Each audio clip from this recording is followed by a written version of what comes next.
Oh ini nih abang yang jualan Gurlem Legend di Karawang. Buset, pantesan aja rame banget ya.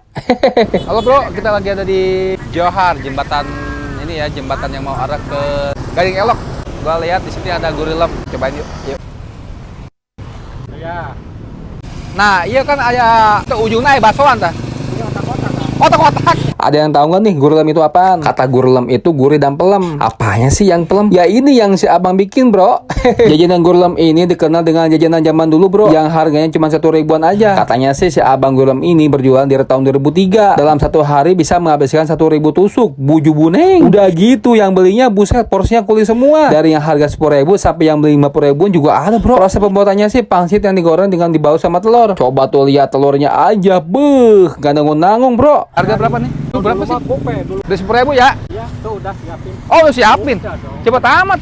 Pesan langsung bikin. Besar langsung Pakai bikin. Iya.